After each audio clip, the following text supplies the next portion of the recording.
벽에 걸려있는 그림 속에는 한 시대를 지배했던 유행과 서상들이 들어있습니다. 정치, 경제적인 변화에도 화가에게 영향을 미치고 과학적인 발견도 그림에 영향을 줍니다. 야외에서 그려진 인상주의 회화는 튜브 물감의 발명이 없었다면 불가능했으며 계란 흰자를 재료로 썼던 템페라와에서도 유화를 넘어가며 회화가 일대 혁명을 맞게 된 상황도 그림과 함께 보아야 할 테마들입니다.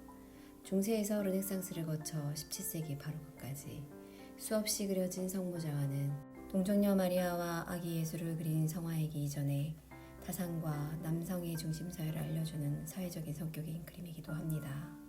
특정 주제는 이렇게 우리에게 미술에 숨겨진 비밀에 주목하게 해주죠. 이번 내셔널 갤러리에서 그림 속에 담긴 이야기와 작품과 작품 사이에 존재하는 눈에 보이지 않는 사회적 미학적인 체계를 경험하시길 바랍니다.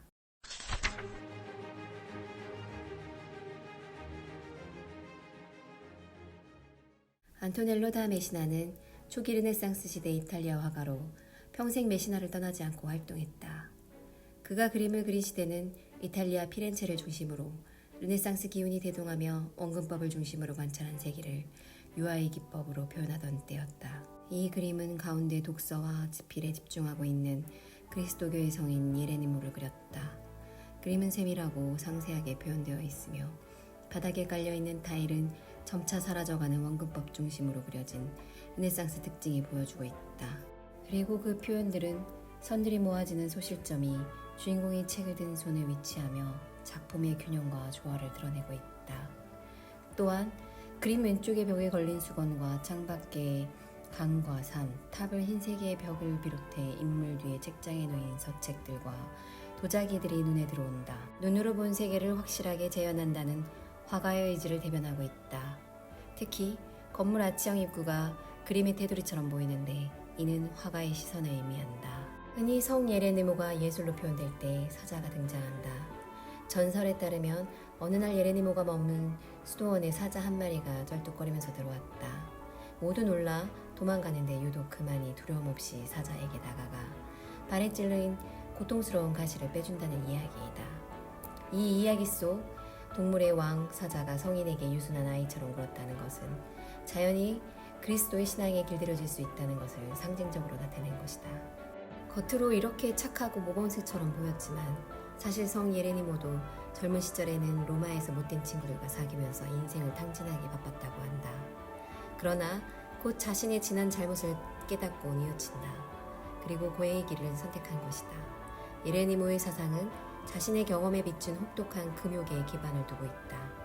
그리고 그는 그리스어와 히브리어로 된 많은 서적을 번역했던 학자였기 때문에 그림에서도 화가들이 그를 붉은색 옷을 입은 추기경과 같은 지위가 높은 관료로 표현하기도 했던 것이다.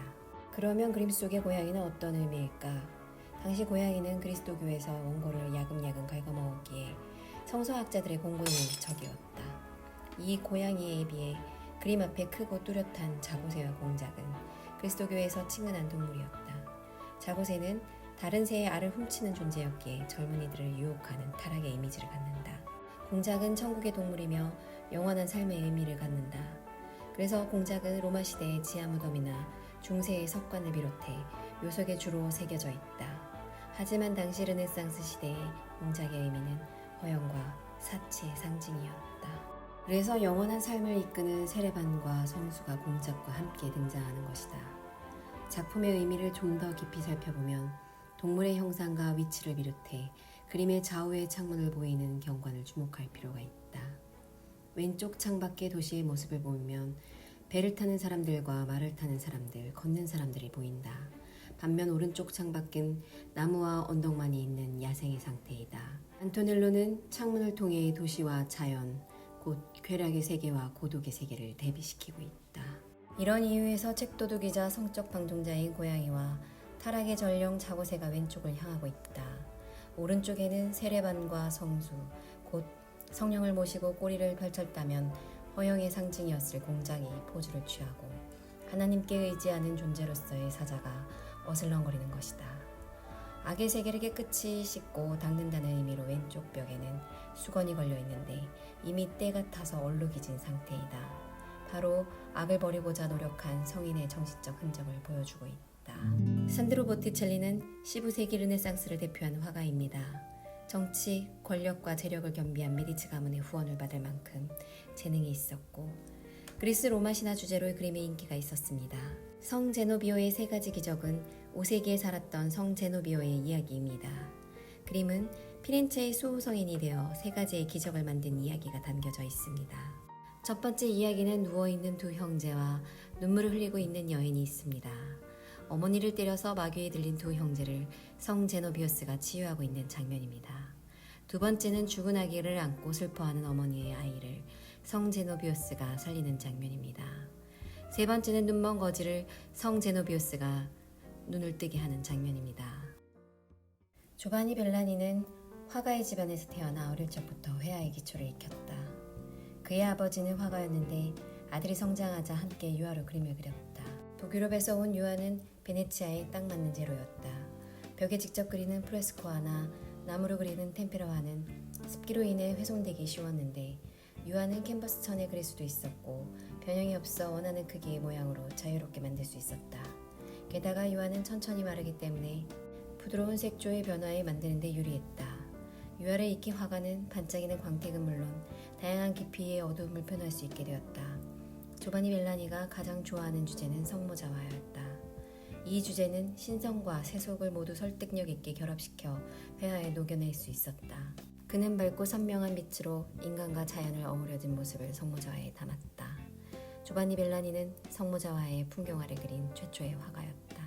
그림의 한가운데 성모와 아기 예수가 안정되게 앉아있다.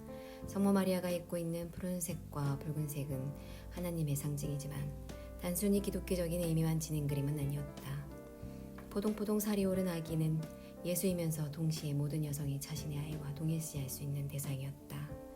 끊임없이 계속되던 전염병과 전쟁으로 자식을 잃었던 중세와 르네상스 여인들에게 성모자화는 위안을 준 그림이었다.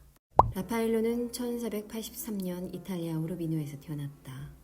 라파엘로의 아버지는 궁정화가였는데 흔치 않게 이탈리아 북부 화풍부터 플랑드로 화풍까지 익힌 실력자였다. 시와 문학에도 조예가 깊었다.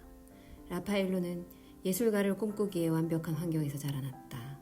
어린 라파엘로가 아버지의 격인 레오나르도 다빈치와 큰형 정도 되는 미켈란젤로와 함께 르네상스 3대 거장으로 꼽히는 데는 재능도 있었겠지만 두 거장보다 예술을 일찍 접했기 때문에 경험에서 뒤지지 않았기 때문이다. 라파엘로는 누구든 자신보다 나은 사람이면 배척하지 않았고 인정하는 능력이 좋았다. 좋은 점을 빨리 습득해 그보다 더 좋은 결과물을 내고야 말겠다는 신념이 있었다. 라파엘로는 천재였지만 다른 수많은 천재처럼 외골수는 아니었다. 라파엘로는 눈부신 재능을 갖고서도 남에게 계속 배웠다. 어떤 미술학자는 라파엘로를 돕고 다른 제자 중 라파엘로처럼 그의 스승을 가르치는 것을 쉽게 흡수하는 사람은 한 명도 없었다라고 평가했다.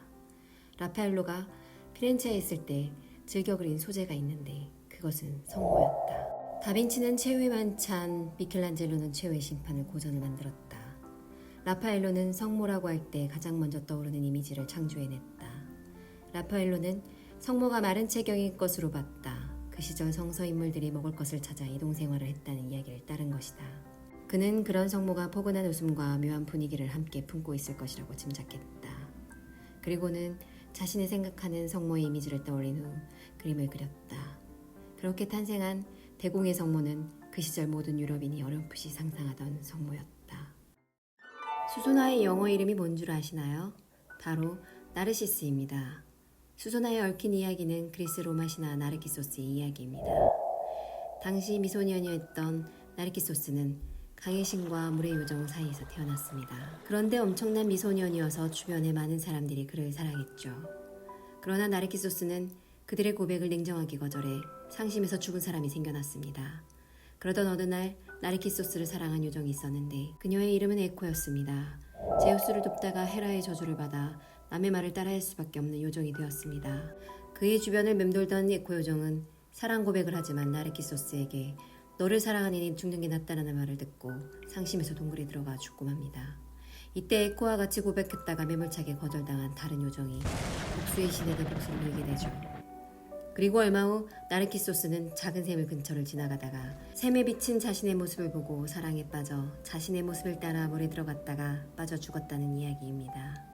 그 후 나르키소스가 있던 샘에 그의 이름과 같은 수선화가 피어 있었다고 합니다. 그 후 독일의 정신과 의사인 네케가 1988년에 자기애라는 의미로 나르시시즘이라고 부르게 되었다고 합니다. 피에로 델 플라이올로는 피렌체 출신의 르네상스 시대 화가입니다. 그의 형도 화가였는데 둘은 자주 함께 작업을 했습니다. 형 안토니오와 인체 해부학에 대해 관심이 많아서 형제는 인체에 대한 그들의 지식을 향상시키기 위해 해부를 했었다고 합니다. 아폴로와 다프네는 변신 이야기에 담긴 신화를 그린 그림입니다. 아폴론이 화살을 가지고 노는 큐피트를 올렸는데 큐피트는 아폴론에게 화가 나서 사랑에 빠지는 금화살을 쏘고 다프네에게는 사랑을 거부하는 나파살을 쏩니다. 화살을 맞은 아폴론은 다프네를 열렬히 쫓아다니게 되죠. 하지만 다프네는 이런 아폴론이 너무 싫어 도망을 가지만 아폴론은 계속 쫓아옵니다. 다프네는 자신의 모습 때문에 이런 일이 생겼다면 자신을 월계수나무로 바꿔달라고 간청합니다. 강의 신이었던 아버지는 딸이 아폴론을 피해 월계수나무로 변하도록 도와주죠. 신화 속 인물들의 사랑을 보며 사랑의 갈등과 고뇌가 느껴집니다. 다미아노 마차는 티치아노의 제자입니다. 이 작품은 원래 변호사 프란체스코 아소니카의 저택 테라스 천장을 장식하기 위해 그려진 그림입니다. 거대한 독수리가 벌거벗은 손을 움켜쥐고 하늘을 날고 있습니다. 그리스 로마 신화에 따르면 가니메데의 아름다운 외모가 눈에 띄어 제우스는 독수리로 변신해 가데메드를 납치해오죠. 그리고는 올림푸스 산에서 신들의 식사를 시중에 들게 되었습니다. 제우스는 그를 얼마나 아꼈는지 블로부스의 몸으로 만들어주고 그것도 모자라서 별자리를 만들어주는데 그 별자리가 바로 물병자리라고 합니다. 코레조의 작품들은 시대를 초월하는 느낌이 있습니다. 섬세한 붓질, 즐겁고 감각적인 주제들은 그의 작품을 18세기 로코코 미술가들의 표본이 되게 했죠. 수많은 화가들이 비너스를 즐긴 이유는 뭘까요? 비너스는 성모 마리아 못지않게 많이 그려진 신화의 소재입니다. 신화나 성서화에 기대지 않고는 여인의 누드를 그릴 수 없었던 시기에 사랑과 미의 여신 비너스는 유혹의 에로티시즘을 표현할 유일한 모델이었습니다. 성화나 신화를 가리지 않고 다수의 작품을 그렸던 코레조는 르네상스 최고의 절정기를 구현한 마지막 화가로 꼽힙니다. 미켈란젤로의 심오함과 라파엘로의 우아함을 표현되지는 못했지만 빛과 어둠의 대비를 통해 서정성과 몽환적인 호소력, 자유롭고 활달한 인체 묘사를 높게 평가받고 있습니다. 이 그림은 일명 연애교육으로 불리는데 이 유머러스한 작품은 머큐리와 비너스가 큐피트에게 연애 편지를 읽는 법을 알려주죠. 작은 날개를 달고 포동포동 살이 찐 어린 큐피트는 자식으로, 머큐리는 다정한 아버지로, 비너스는 한 가족의 어머니 역할로 등장시키고 있습니다. 신화적인 느낌은 아니지만 가족의 화목함이 느껴집니다. 오늘도 함께 작가 이야기를 나눌 수 있어서 즐거웠습니다. 그럼 전 또 다음에 좋은 작가와 함께 찾아올게요. 앞으로도 좋은 작가 소식을 받고 싶으시면 구독, 좋아요, 알림 설정 꼭 해주시고요. 다음에 뵐게요.